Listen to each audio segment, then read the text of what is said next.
Qué gusto tenerte, Pa, con nosotros ¿Pa? en el jardín del Edén. ¿Pa? Pa. Él le va a decir que igualado, ¿verdad? Soy tu padre. Padre. Padre. Está bien, dime como me quieras llamar. A mis nietos también les digo, ¿verdad? Me dicen, abuelo, me puedes decir Armando, me puedes llamar Tata, o me puedes llamar como quieras. No importa cómo nos llamemos, ¿verdad? Bueno, ya estamos en el aire, nos da mucho gusto a todos ustedes que están sintonizando esta conferencia en esta mañana. Nos encontramos en la Iglesia Villanueva para el Mundo en Querétaro. Tuvimos ayer una gran asistencia, más de 600 personas a la conferencia sobre un mundo sin moral. Y pues gracias a Dios también porque podamos llevar estas conferencias en este momento a través de las redes de televisión. Estamos ya en 11 satélites, ¿se imaginan ustedes? Todo esto se transmite desde San José, Costa Rica, a través de la programación de enlace, en la televisión de Houston, en Nueva York, y son las 3 televisoras que están emanando ahorita completamente toda la señal para que miles de personas puedan escuchar las conferencias de la Biblia. Todos los que traen sus Biblias, les pido que la abran en el capítulo 12 del libro de los Hebreos. Hebreos capítulo 12. En este capítulo maravilloso del libro de los Hebreos se menciona una relación que es importantísima conocer entre nosotros y Dios. En Juan 17:3 dijo Jesús, esta es la vida eterna, que te conozcan. Entonces, todos ustedes que se llaman seguidores de Jesús, tienen que entender que nuestra relación con nuestro Padre tiene que ser en la santidad. Y que como hijos e hijas de Dios, Dios a los hijos que se brincan las trancas, pau. Y vamos a ver que es imprescindible, si tú eres hijo y si tú eres hija de Dios, que Dios te va a disciplinar. Y por eso se llama esta conferencia el misterio o el sufrimiento y la disciplina de Dios. Porque si tú no estás enterado de la forma como Dios nos trata, pues entonces todos los cristianos harían lo que les da la gana. Y de ahí que viene una deducción de la teología donde hermanos de nosotros dicen que la salvación se pierde. Pues porque el hermano estuvo en la iglesia hace 3 meses y ahora anda emborrachándose, y estuvo hace 4 meses o 5 meses, y don Pancho que estuvo en la iglesia, usted no se, dejó a su esposa, etcétera, etcétera, y te dicen perdió la salvación. Bueno, la salvación no se puede perder, sino que vamos a escudriñar profundamente la Biblia.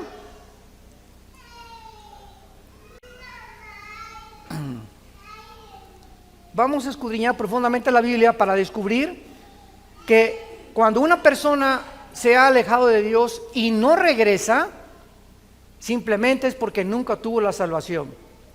Porque vamos a ver las 3 etapas en las que Dios nos disciplina, y una de ellas, escúcheme muy bien, es la muerte. Y se llama el pecado de muerte, como lo vamos a ver en muchos pasajes del Nuevo Testamento. Hebreos 12, versículo 4 dice: porque aún no han resistido hasta la sangre, combatiendo contra el pecado, y ya han olvidado la exhortación que como a hijos se os dirige diciendo: hijo mío, no menosprecies la disciplina del Señor, ni desmayes cuando eres reprendido por Él, porque el Señor al que ama disciplina y azota a todo el que recibe por hijo. Si soportan la disciplina, Dios te va a tratar como a hijo, porque ¿qué hijo es aquel a quien el padre no disciplina? Pero si se les deja sin disciplina, de la cual todos somos participantes, entonces son bastardos y no hijos. Por otra parte, tuvimos a nuestros padres terrenales que nos disciplinaban y los venerábamos. ¿Por qué no obedeceremos mucho mejor al Padre de los espíritus y viviremos. Muy bien, vamos a ver que la Biblia nos explica que todos nosotros vamos a enfrentar el sufrimiento. En su gran obra, el dramaturgo William Shakespeare, Hamlet, escribió de esta manera como él percibía la vida. Hace muchos años, yo tenía como 18, 19 años cuando personifiqué el papel de Hamlet. Me encantaba el teatro en aquel tiempo. Y me acuerdo que todavía la partitura que yo me aprendí decía: ¿qué es más levantado contra el espíritu? ¿Sufrir los golpes y los dardos de la insultante fortuna, o levantar las armas contra un piélago de calamidades y haciéndole frente a acabar con ellas? Morir, dormir, no más. William Shakespeare, aunque no era cristiano, percibió la vida que ¿qué vamos a hacer cuando sufrimos? Vamos a levantar las armas contra un piélago de las calamidades, vamos a enfrentar el sufrimiento, vas a enfrentar tu divorcio, vas a enfrentar el abandono de tus padres, vas a enfrentar los abortos, vas a enfrentar la vida con valor, o si no, pégate un balazo. Así lo resumió Shakespeare. Morir, dormir, o sea, si no quieres vivir y no te das cuenta que no estamos en Disneylandia ni en Reino Aventura, estamos en un mundo bien feo, donde este mundo está ocupado por el enemigo y estamos rodeados de enemigos por todos lados. No hay un solo cristiano que no tenga enemigos, y si no los tienes, no eres cristiano, porque de alguna forma te van a perseguir, o en tu familia, o tus amigos, o en la política.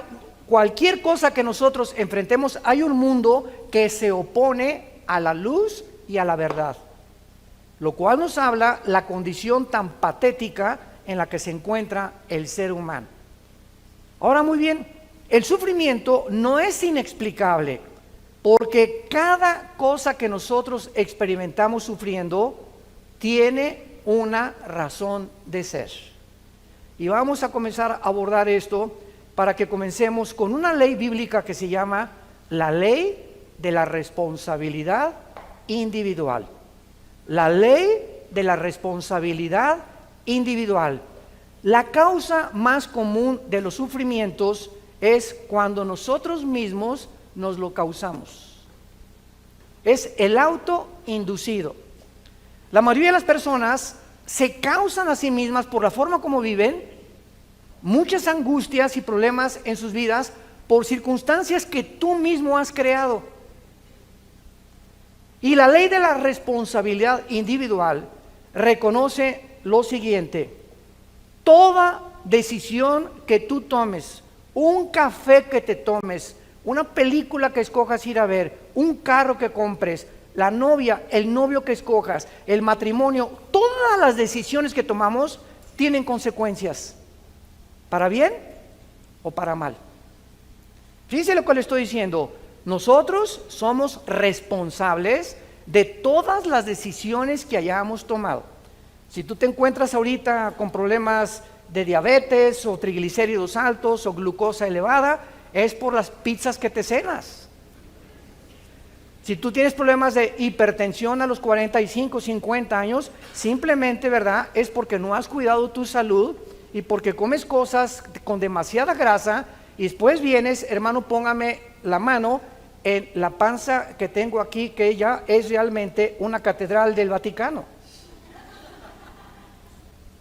Y yo siempre les he dicho, si viene un gordito a pedirme que ore por él, no oro por él.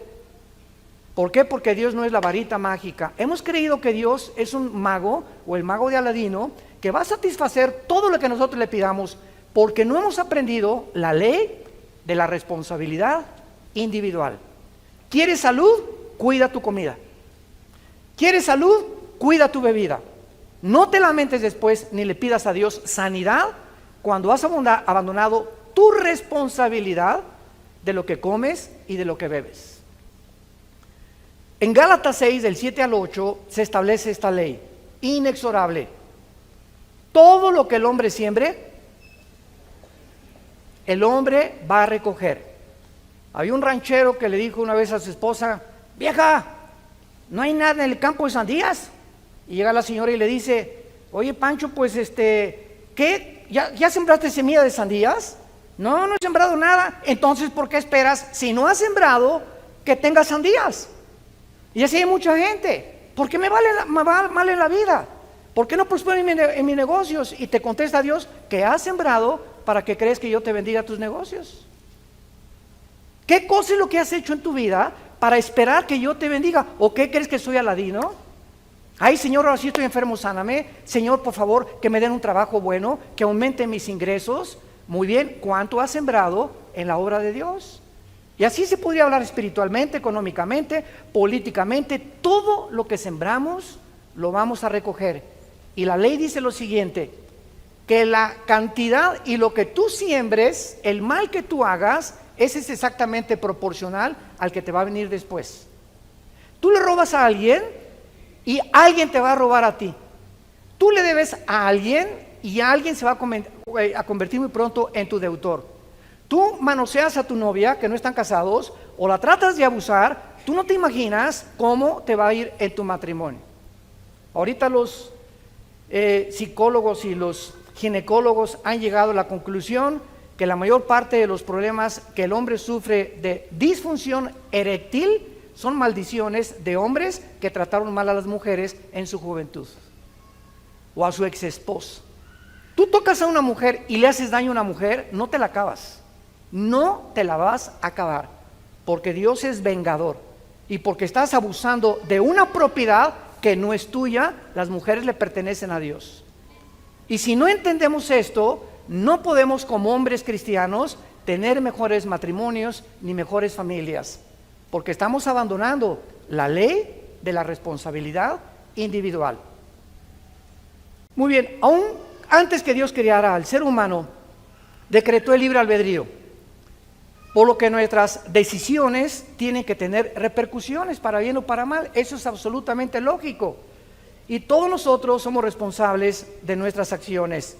Y así como hay leyes científicas inexorables, como si yo voy caminando ahorita y doy un paso aquí, no importa lo que yo piense, me voy y me tropiezo, porque la ley de la gravedad postula que todo objeto más pesado que el aire es atraído hacia el centro de la Tierra. Es una ley que funciona de 2 a 3 o de 6 a 7. No, ¿verdad? Es una ley inexorable las 24 horas del día. La ley del electromagnetismo, la primera y la segunda ley, la termodinámica, la ley de la entropía, la ley de las fuerzas nucleares, las fuerzas poderosas y las débiles, todas estas leyes que el universo contiene, gracias a estas leyes existe la ciencia. Si no hubiera una ley perfecta que nunca se atrase en el universo, no podría existir la física, ni las matemáticas, ni la astronomía, ni la astrofísica, ni la física cuántica. Es gracias al orden que tenemos en el universo que existe la investigación científica. De la misma manera, las leyes espirituales no se pueden violar. La implicación de esta ley de la responsabilidad individual es que cada ser humano es responsable. Síganme con mucho cuidado. Una persona madura, y vas a alcanzar la madurez emocional en tu vida el día que le dejes de echar la culpa a nadie. El día que tú sigas, es que yo soy prostituta porque mamá fue prostituta. Y usted no sabe que a mí me crearon un orfanatorio y me botaron y por eso soy bandido o narcotraficante. Y es que usted no entiende que tengo ya 2 maridos que me dejaron y mi conclusión es, todos los hombres son iguales. O mi señora me dejó, yo no me vuelvo a casar porque todas las mujeres son iguales. Cuando nosotros llegamos a estas conclusiones tan absurdas, es porque no hemos entendido esta ley. Vean ustedes en el libro de Ezequiel, en el Antiguo Testamento, capítulo 18, versículo 20, lo que la Biblia dice. Ezequiel 18, 20. El alma que pecare, esa morirá. El hijo no llevará el pecado de su papá o de su padre, ni el papá llevará el pecado del hijo. La justicia del justo será sobre él y la impiedad del impío será sobre él. Nunca, jamás te atrevas de echarle la culpa a tus papás o a tu mamá por la conducta que tú tienes, que tú has escogido libremente hasta el día de hoy. No se culpen padres que pues mi hijo se fue a las drogas o esto por acá, porque él si pasa de los ya 21 años de edad, los papás nos limpiamos las manos. Y ya si después de la mayoría tu hijo agarra el camino que él quiera tomar, no te lamentes, ay pues a lo mejor le di mal ejemplo, a lo mejor sí le diste mal ejemplo, pero ¿sabes qué? Él va a tener que escoger otra cosa que no el mal ejemplo que le diste. Pero no te culpes, porque esa conciencia de culpa en nuestras vidas nos impide que Dios pueda tratar con nosotros. Tenemos que entender, mi hijo ya, ahí te lo dejo, Señor, no me queda más que orar por él, orar por mi hija, nada más. Pero no podemos vivir atormentados, porque ¿sabes lo que va a pasar? Estás lastimando tu matrimonio. Yo conozco a cantidades mamás, ahora en el seminario en la Riviera Maya que tuvimos en octubre del mes pasado, más de 200 parejas tenemos cada año de Centroamérica, Paraguay, vienen de todo el mundo, hasta de España vienen. Llegó una pareja con Marta, mi esposa, y nos dijo, ay hermano, es que pastores, ustedes no saben, mi hija y se casó muy mal, etcétera, etcétera. Le digo, ¿cuándo se casó su hija con ese gavilán? Y me dice, pues ya tienen como 4 o 5 años. Y le digo, ¿usted tiene 4 o 5 años, señora, lamentándose y sufriéndose por la decisión que su hija tuvo? Usted no puede seguir así. Y me dice el esposo, claro, ya ves, tenemos 4 años tú y yo de infelicidad. Todos los días llorando por ella, y tú y yo no tenemos comunicación, simplemente porque abandonó su matrimonio y se concentró en la hija que se casó con un gavilán. ¿Sabes una cosa? Déjala que el gavilán pollero se la lleve. Señora, le dijimos mi esposa y yo, usted no es diosa, usted no va a cambiar a su hija ni a su esposo, no nos queda más que orar por ellos. No nos queda más que orar por ellos. No puede ir con un martillo y darle un martillazo en la cabeza al gavilán. Tenemos que aconsejarlos, pero no pueden personas ajenas robarnos nuestra felicidad, porque ellos son responsables de todas las decisiones que ellos tomaron. Cuando nosotros entendamos este concepto, vamos a sentir más felices al lado de Dios. Ahora muy bien, nadie crea, ni tampoco esperes, que ni se te atraviese el pensamiento de creer que te vas a salir con la tuya. Ninguna persona que haya hecho algo va a salirse con la suya, ni tampoco escapar las consecuencias de Dios. Veamos 2 pasajes en el Antiguo y en el Nuevo Testamento. En Jeremías capítulo 16, versículo 17, dice así, Jeremías 16, 17, dice Dios, mis ojos están sobre todos tus caminos, los cuales no se me ocultaron, ni tu maldad se esconde de la presencia de mis ojos. No hay nada, absolutamente nada que hagas encerrado en el closet que Dios no vea. Todos nosotros cuando pecamos, o como una vez me dijo unos papás de su hijo con su novia, que estaban teniendo relaciones sexuales antes de casarse. Y estos muchachos estaban en la alabanza de una iglesia allá en Centroamérica. Y cuando nos los trajeron a mi esposa y a mí, les dije a esta pareja de jóvenes, ¿saben ustedes por qué hacen lo que hacen? Porque creen que Dios no los ve. Si ustedes creyeran realmente que Dios los ve, no harían lo que hacen escondidas. ¿Y cuántos hombres, cuando se van de viaje y rentan un hotel, rentan una película pornográfica, por qué creen que la rentan? Porque creen que Dios no los ve. ¿Y saben cómo se llama esto? La falta del temor de Dios. La falta del temor de Dios. Y el temor de Dios es el principio de la sabiduría. Si realmente creyéramos que Dios nos ve las 24 horas del día, no haríamos lo que hacemos cuando nadie nos ve, porque Él nos está mirando. Y el otro pasaje está en 1 Timoteo 5, 1 Timoteo 5, versículo 24 y 25, y dice el apóstol Pablo, 1 Timoteo 5, 24 y 25, los pecados de algunos hombres se hacen patentes, o sea, conocidos, antes que ellos vengan a juicio, más que a otros se les descubren después. Asimismo, se hacen manifiestas las buenas obras, y las que son de otra manera no pueden permanecer ocultas. No hay nada que tú hagas, en la traducción parafraseada, no hay nada que hagamos que Dios no lo saque a la luz, tarde o temprano. Y Dios, en su paciencia y en su misericordia, hay muchos cristianos que pues hicieron algo hace 6 meses o hace 4 meses, o robaste, o todavía debes un dinero que no has pagado, y sigues caminando en la vida, y como no te pasa nada, crees que ya se olvidó. A lo mejor hasta 1 año tiene Dios de paciencia a que tú te arrepientas. Pero dice la Biblia que tus pecados te alcanzarán.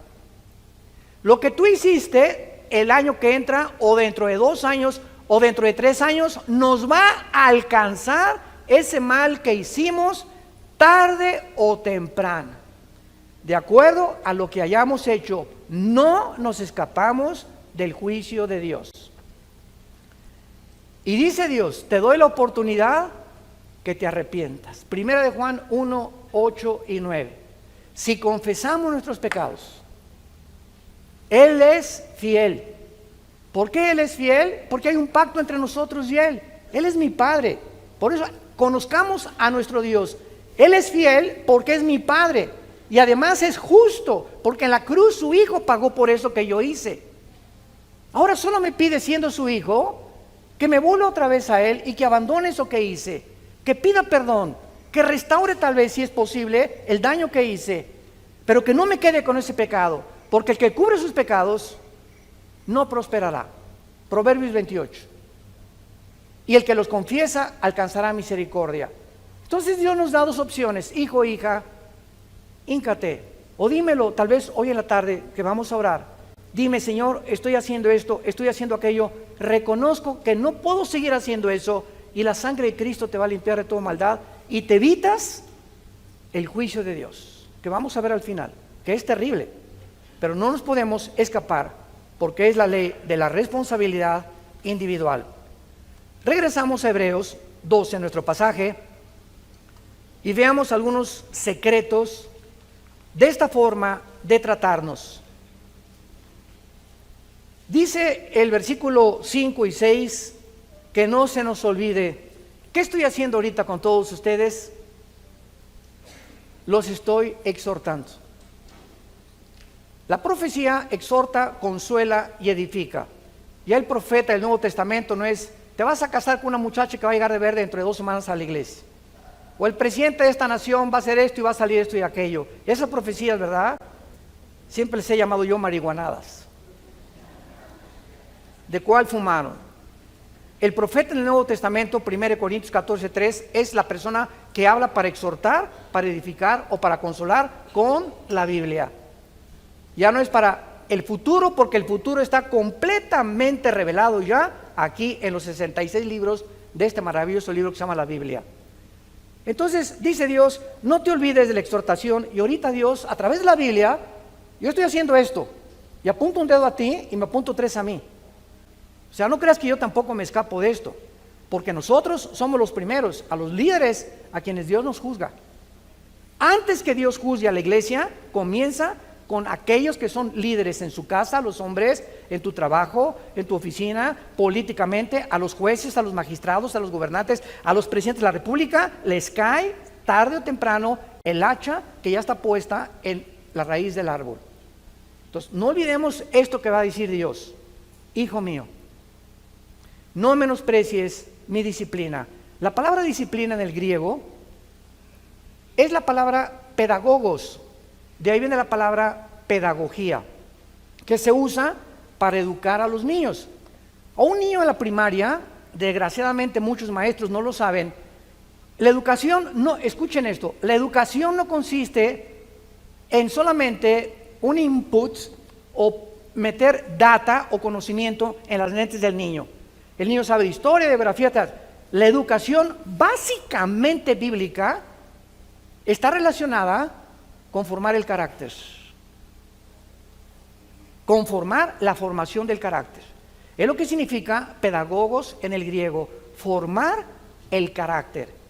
Es importante que el niño, aparte que reciba información desde la primaria, sepa que tiene que llegar con los zapatos boleados, que no puede hablar en el salón porque hay disciplina, que tiene que respetar a sus amiguitos y no estar hablando cuando la maestra esté en el pizarrón, que tiene que llegar en punto a las clases, y la responsabilidad y la disciplina que se adquiere en las escuelas desde los niños es lo más importante para cuando ellos crezcan en su carácter.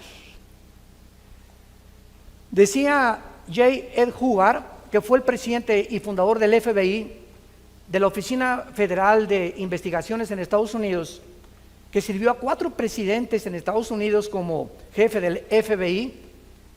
Antes de morir, Hubbard dijo estas palabras: la característica de todos los delincuentes juveniles en las cárceles que he visitado, el principal factor es que todos ellos creen que el mundo está en deuda con ellos,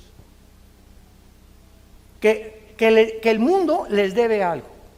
Y son muchachos amargados que crecen, nunca en la casa no los disciplinaron, en la calle se pasaron los altos, insultaron a la policía, tarde o temprano acabas en la cárcel. Porque vivimos un mundo con reglas y tú no puedes ir contra la autoridad porque recibe las consecuencias en tu propia vida, en tu familia, en tu matrimonio, en tu trabajo. Entonces, si nosotros creemos y nos victimizamos, es que yo sé cómo soy porque nadie me quele. Cuando mataron al presidente Kennedy, 1962-63, en la ciudad de Dallas, Texas, Lee Harvey Oswald, un muchacho que fue entrenado en Rusia y que supuestamente parece que él fue el asesino, parece que fueron 2 balazos los que le dieron, etcétera, etcétera. Cuando comenzaron a investigar la vida de este muchacho, Lee Harvey Oswald, descubrieron que había sido criado en un orfanatorio y que su mamá lo había abandonado, lo metieron a otro orfanatorio y también lo volvieron a abandonar. Y entonces, si no lo hubieran matado, los jueces en Estados Unidos y en la América Latina, escuchen esto, están victimizando a los ladrones y a los asesinos. No, es que él, si no hubiera tenido sus papás, es que si no hubiera tenido esa mamá, vamos a darle una sentencia más leve. ¿Sabes una cosa? Él hizo lo que hizo porque él lo quiso hacer. Y cuando le echamos la culpa que somos víctimas de las circunstancias, ¿sabes de dónde viene eso? De Freud. El medio ambiente me hizo ser como yo soy. Soy el resultado del medio ambiente en el cual yo me desenvolví. En Estados Unidos hay un grande predicador que le decían el segundo que iba a ocupar a Dr. Billy Graham cuando muriera, que se llama, porque él vive, James Robinson. Él pertenecía a los Bautistas del Sur, allá en Texas, y este muchacho nació a los 6 meses, su mamá lo echó un bote de basura. Lo recogió una prostituta del bote de basura cuando él tenía, antes del año de nacido. La prostituta lo estuvo criando y amamantando como 1 año y lo volvió a echar a otro basurero cuando tenía 3 años de edad. Lo recogió otra tercera prostituta y esta tercera prostituta lo crió como 3 años y lo internó en un orfanatorio porque declaró que no lo podía seguir manteniendo. James Robinson se creó con todos estos antecedentes en un orfanatorio y a los 16 años un pastor fue a predicar al orfanatorio y él se convirtió. Y se convirtió en el predicador más grande que Estados Unidos ha tenido después del Dr. Billy Graham. Ahora él se dedica a cuidar niños con su esposa que necesitan ayuda de comida en el África. Pero ahí está el resultado, que es una mentira que tú eres lo que eres por el medio ambiente en donde tú te desarrollaste. Que tu papá le decían el Chapo de Querétaro, a tu mamá le decían la prostituta de aquí de San Miguel Allende, y a ti te hicieron lo que quisieron. Nada justifica delante de Dios lo que tú has decidido ser. Y eres lo que eres porque decidiste ser igual a tu mamá o igual a tu papá y no quisiste salirte de ese medio ambiente, porque Dios nos ofrece y nos dice que su gracia es más grande que nuestro pasado. Si lo quieres apuntar, la gracia de Dios es más grande que nuestro pasado. Ahora, muy bien, dice la Biblia que no desmayemos cuando Dios está formando nuestro carácter. Y esta palabra dice, porque Dios al que ama disciplina. Y vean ustedes la palabra que se usa a continuación en el versículo 6, y azota, en el griego es mastigo, azota al que sirve por hijo. Esta palabra azotar es ya algo físico. Dios primero nos habla esta mañana. Te estoy hablando, hijo o hija mía. Deja de hacer lo que estás haciendo. Te estoy viendo. Y te estoy recordando que no te vas a salir con la tuya. Tarde o temprano te voy a llamar a cuentas. Hazme caso, por favor. Ven a la cruz. Ahí está la sangre tan fresca como hace 2000 años para que te arrepientas. Pero si tú insistes en eso, ya no te voy a hablar porque vas a endurecer tu corazón. Y cuando tú sales por esa puerta esta mañana y tú no cambias tu actitud, ¿qué le pasa a el alma? ¿Sabes? Hace mucho tiempo yo tenía un martillo y estaba clave en el garaje de la casa de ustedes, y me salió una especie de callo aquí en la mano, y esta callosidad descubrí, me dijo un amigo, agarra una aguja y atraviesa. Le dije, no, me va a doler. No, me dijo, haz el experimento. Y agarré una aguja y la metí en el callo, cero sensibilidad, porque el callo ya no tiene determinaciones nerviosas o articulaciones nerviosas, porque es callo. Esta palabra que se usa en la Biblia es lo que le pasa al alma. Llega un momento en que vienes a la iglesia y oyes, pero como te has endurecido tanto en tu corazón, Dios ya no te puede hablar, porque tú has decidido no arrepentirte. Entonces Dios va a tener que usar algo más drástico. ¿Y sabes por qué? Porque te ama, porque nos ama. Y prefiere, como dijo Jesucristo en Marcos 9, es mejor que entres cojo, ciego, tuerto, manco al cielo, a que entres entero al infierno. Es tan terrible el infierno que Cristo mencionó, que solamente el pensar que en su cruz nos libró de ese castigo es para que nosotros lo tomemos verdaderamente en serio. Ahora vamos en último lugar a ver las 3 tipos de disciplina. ¿Listos? Abróchense los cinturones. 3 tipos de disciplina. Los menciono y los desarrollo uno por uno. Número 1, disciplina de advertencia. Dios comienza siempre a advertirte. Vas en la calle y se prende una luz amarilla. ¿Qué te está diciendo el gobierno? Detén tu velocidad, porque en instantes se vuelve en rojo. Y si alguien se pasa o tú te pasas en rojo, involucras tu salud, el dinero que vas a pagar en multas, tu familia o hasta la misma muerte. Una luz amarilla no te está diciendo párate, te está advirtiendo, baja la velocidad para que cuando se prende el rojo ya estés completamente parado. Dios nos está advirtiendo en esta mañana. Son focos amarillos que Dios nos prende a continuación.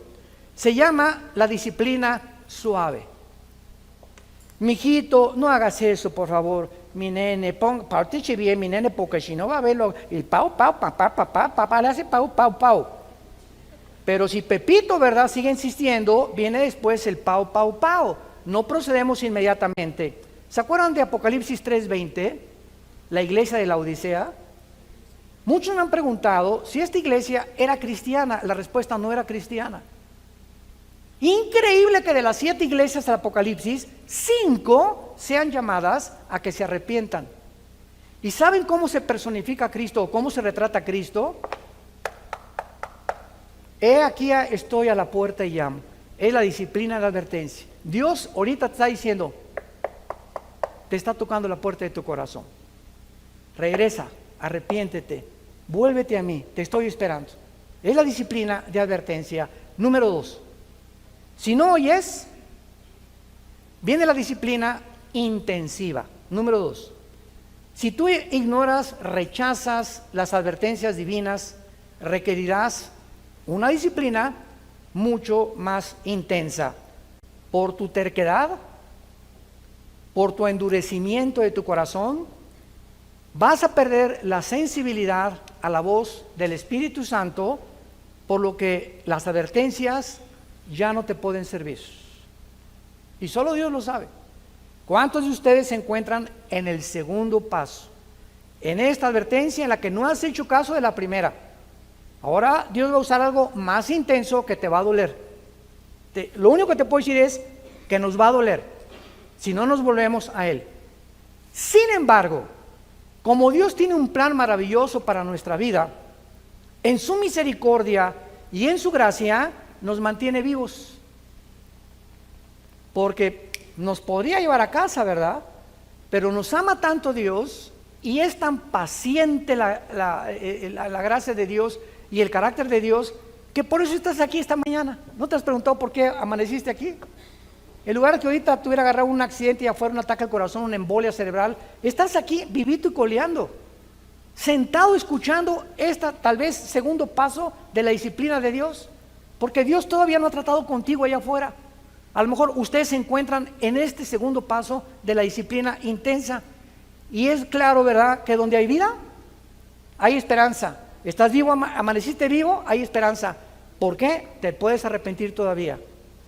Y cuando no hacemos caso de la advertencia, ni tampoco de la disciplina intensa, viene en último lugar la disciplina de muerte. La disciplina de muerte que la vemos en más de 3 casos en el Nuevo Testamento. Veamos el primero en el libro de los Hechos, capítulo 5, con tus padrinos Ananías y Zafira. En el libro de los Hechos, capítulo 5, vemos un caso atónito, un caso sorprendente, que tal vez al principio choca con nuestra mente contra la mente de Dios, y nos preguntamos cómo puede llegarle a suceder esto a un ser humano. Solo recuerda algo: Dios te trajo al mundo y a mí también. Él es el creador de la vida, ¿correcto? Ok, Él como creador, en el momento que le dé la gana, de la forma que Él diseñe o como Él quiera, nos lleva a casa también. Ya sea quemado, atropellado, en la panza de un tiburón, un ladrillo en la cabeza de un terremoto, un choque, un cáncer, nos vamos al otro lado, nos tenemos que ir. Otros tranquilos en el hospital, alabaré, y pum, se pintan. Qué dichoso morir así, ¿verdad? Pero no todos vamos a morir así.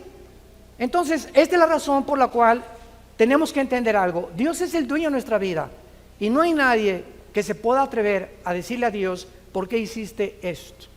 Porque detrás de lo que nosotros consideramos que no es objetivo o que no es lógico, la sabiduría de Dios va más allá y trasciende nuestra manera de pensar. Aquí hay una pareja en Hechos 5 llamados Ananías y Zafira. Esta pareja robaron de una cantidad que iban a entregar en la iglesia. Sustrajeron del precio y su esposa, sabiendo que el esposo estaba robando esa cantidad, se hizo cómplice de él. Hay un dicho en mi tierra que dice: tanto peca el que mata a la vaca como el que estira la pata. Si tú sabes algo de alguien y tú no lo delatas, en la iglesia, por ejemplo, si tú sabes que alguien en la iglesia, escuchen esto, en la iglesia los pastores perdonamos todo, ¿verdad? Menos la rebelión contra los líderes. El día que cualquiera de ustedes oiga que se habla mal de un líder, esa persona no debería estar en esa iglesia. ¿No te gusta el pastor? Mira, salte y vete a otra iglesia y busca una que te guste, porque si te quedas sembrando semilla y cizaña, no te la vas a acabar con Dios. Ahora, si alguno de ustedes sabe que hay un pecado de un pastor que es ya trascendente, que está viendo en adulterio, que el pastor tiene un amante o que fraude o robo, ustedes ya para qué se quedan en esa iglesia, ¿verdad? Es absurdo que tú siguieras en esa iglesia, pero tú no puedes con tu esposo saber que él está robando cualquier cosa y quedarte callada, o que tu esposa en adulterio y no se lo dice al pastor. Es que me va a pegar si él sabe. pues sabes una cosa, que no temas las consecuencias porque Dios te va a proteger. Bueno, esta señora Zafira se quedó con todo, ¿verdad?, guardado, y entonces dice la Biblia que cuando le trajeron lo que se habían propuesto, le trajeron una parte nada más a los pies de los apóstoles. Y dijo Pedro a Ananías, vean ustedes, la primera pregunta es, ¿por qué llenó Satanás tu corazón para que mintieras al Espíritu Santo y sustrajeres del precio de la heredad? La primera pregunta es, ¿quién le dijo a Pedro? Ya no estamos en el Antiguo Testamento. En Hechos 2 comienza el Nuevo Testamento. ¿Quién le dijo a Pedro, que ni los conocía, que entrando a la iglesia, él sabía que este hombre y esta mujer tenían un pecado de latrocinio y de mentirle a Dios? ¿Quién le dijo a Pedro? Se llama palabra de conocimiento. Cuando un cristiano desarrolla el discernimiento espiritual, Hebreos capítulo 5, y vives cerca de Dios, a través del tiempo, tenemos como una parabólica espiritual en la dimensión invisible que Dios te permite ver o sentir, y tu esposa te dice, mira, tú le traes a Pancho, te presenta a Pancho, y la esposa dice, yo no sé, mi amor, ya se fue Pancho, pero sabes que hay algo en su mirada, hay algo en su actitud que no me gusta. Escucha a tu esposa, porque tienen ellas más desarrollado este sexto sentido que nosotros los hombres. Ellas se dan cuenta mucho más de la hipocresía y la falsedad de muchas personas, no todas, nomás las que están casadas con nosotros. La que está casada no, pero esto es muy importante. Entonces, reteniéndola, le dice Pedro, no te quedaba a ti. Al oír estas palabras, Ananías cayó y se murió. Ahí, ¡pum!, cayó en la iglesia. Y dice la Biblia, vino un gran temor sobre todos los que lo oyeron.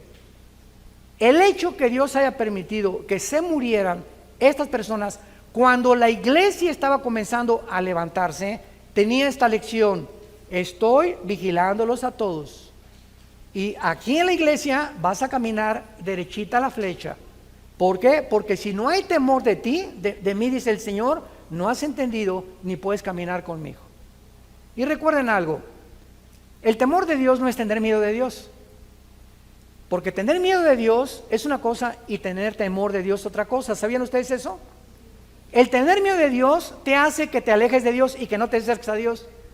Y cuando tememos a Dios, nos acercamos a Él sabiendo que en Él hay perdón, que en Él hay misericordia, que es mi papito y que me puede levantar, y que si me caí del caballo me va a sanar las heridas, porque Dios hace la herida y Dios sana también. Entonces el temor de Dios nos acerca a Él, porque sabemos que Él es real, que está viendo y que no lo puedo engañar. El segundo caso está en 1 Corintios 5. El segundo caso de un cristiano o de cristianos que cometieron la disciplina de muerte. En este caso de 1 Corintios 5, de cierto se oye, dice Pablo, que entre ustedes hay un problema sexual. Se tradujo con la palabra porneia, de ahí viene la palabra pornografía. Cuando vean ustedes fornicaciones, cualquier pecado fuera del matrimonio o cualquier relación sexual fuera del matrimonio es fornicar. Oigo, dice Pablo, que en la iglesia hay un pecado sexual.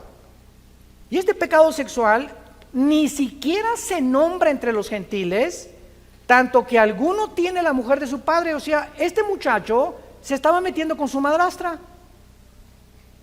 Increíble. Y los líderes lo sabían, los pastores lo sabían. Entonces, ¿cómo podía Pablo permitir esto? Y dice el versículo 2, ustedes están envanecidos, no debieran haber quitado de en medio ustedes al que cometió tal acción. O sea, en este momento requiere que la persona que está así y no se disciplina salga de la iglesia. Ay, falta de misericordia. No es una misericordia santa.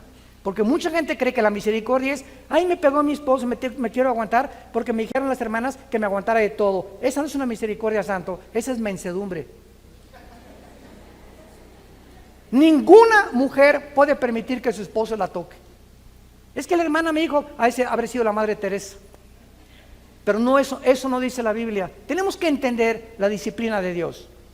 Total que ya Pablo les manda el juicio, versículo 5, el tal se ha entregado a Satanás. Qué feo, ¿verdad? Este muchacho que se ha entregado al padre y al príncipe de este mundo, al que tiene el derecho de la muerte, para destrucción de la carne, o sea, para que muera físicamente, a fin de que el espíritu sea salvo en el día del Señor. Este muchacho era cristiano. Y a pesar que vivía en ese pecado, no había más que llevárselo al cielo antes de tiempo. Pero él no podía perder la salvación porque era hijo de Dios. Dios prefirió llevárselo a que siguiera teniendo problemas sexuales en la iglesia. El segundo caso está aquí en Corintios capítulo 11. 1 Corintios capítulo 11 es el tercer caso. Y en este caso, en el versículo 27, está relacionado con la cena del Señor. 1 Corintios 11, 27. De manera que cualquiera que coma este pan o beba esta copa del Señor indignamente será culpado del cuerpo y la sangre del Señor. Por tanto, pruébate cada vez que tomas el pan en la cena del Señor y bebes la copa. ¿Por qué? Porque el que come y bebe indignamente, sin discernir el cuerpo del Señor, juicio come y bebe para sí. Por lo cual, o sea, porque había cantidad de cristianos ahí en Corinto que tomaban la cena del Señor como si fuera una concha. Hay muchos debilitados y muchos, no oigo, duermen. Muchos estaban muriendo en la iglesia porque estaban cometiendo el pecado de muerte. Beber cuando tú tienes la cena del Señor y no arrepentirte, te lo suplico, te lo ruego, hermano, hermana, no tomes la cena del Señor. No la tomes. No te atrevas a hacerlo. No te atrevas a hacerlo. Ahora, si no te atreves a hacerlo, es porque tu pecado está escondido y no te quieres arrepentir. O sea, ¿cuál es el propósito de la cena del Señor? Que nos da la oportunidad de Dios, una vez al mes, no sé cuántas veces al mes toman aquí la cena del Señor, nosotros casi siempre una vez al mes, nos da la oportunidad a Dios, una vez al mes, de reconciliarnos con Él. Y cuando tomo la cena del Señor, le estoy diciendo, Padre, no tengo pecados escondidos. Y en ese momento, agachas tu cabeza, Padre, ilumíname si tengo algo. Si le grité a mi esposa, te prometo que hoy llegando la voy a llevar a comer al mejor restaurante, o nuestro topito, se le voy a pedir perdón, le voy a pedir perdón a mis papás, le voy a pedir perdón a mi esposo, voy a arreglar la deuda que tengo. Señor, en ese momento nos da la oportunidad de arreglarnos, de ponernos a cuentas con Él. Porque si te atreves a tomar la cena del Señor y mantienes el pecado, que Dios te da la oportunidad de confesarlo, estás expuesto a un juicio de Dios muy, muy, muy grave. En cuarto lugar, en Santiago capítulo 5, ¿están aprendiendo algo? No lloren, ¿eh? Decía mi papá, no chille, agarre piedras. Primero de Pedro 5, perdón, de Santiago capítulo 5, versículo 19 y 20. Este es el cuarto caso del pecado de muerte en la Biblia. Hermanos, ¿a quién le está hablando? A los cristianos. Hermanos, si alguno entre ustedes se ha extraviado de la verdad y alguno le hace volver, sepa que el que haga volver al pecador del error de su camino, salvará de muerte un alma y cubrirá multitud de pecados. En este cuarto ejemplo, si tú ves un hermano, anoche don Pancho lo viste ahí gritando en el Zócalo con una de tequila cuerpo, viva Emiliano Zapata, y tú te acercas hoy en la mañana, temprano, don Pancho, anoche te vi que estabas, pero te iba a decir presta para que andemos iguales, pero estabas hasta acá, ¿verdad? ¿Sabes? No puedes tú vivir así. O estoy viendo que estás viendo a mujeres que no son tu esposa, hermano, y tú eres cristiano, Mira, Juanita, sé que te estás acostando con tu novio. ¿Sabes una cosa? No hagas eso, no busques que Dios te tenga que juzgar. Si tú tratas y logras convencer a una persona cristiana o un cristiano de que no siga haciendo lo que está haciendo, vas a tener bendiciones tremendas de Dios y vas a evitar que esa persona se muera antes de tiempo. Estás hablando de muerte, y es muerte física, porque es cristiano, no puede perder la salvación. Y el último lugar lo confirma ya el más grueso de todos y el más grave de todos, 1 Juan capítulo 5.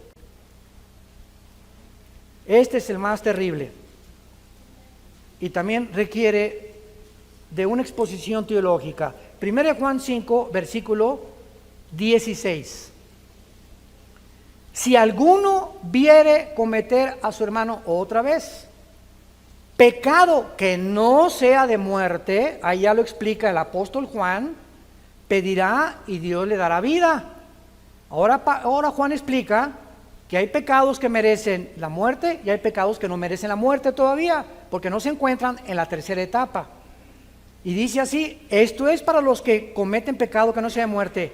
Hay pecado de muerte por el cual yo digo que no vuelvas a pedir por él. La pregunta es la siguiente. No sé cuántos de ustedes, pero creo que todos los cristianos necesitamos tener listas de oración.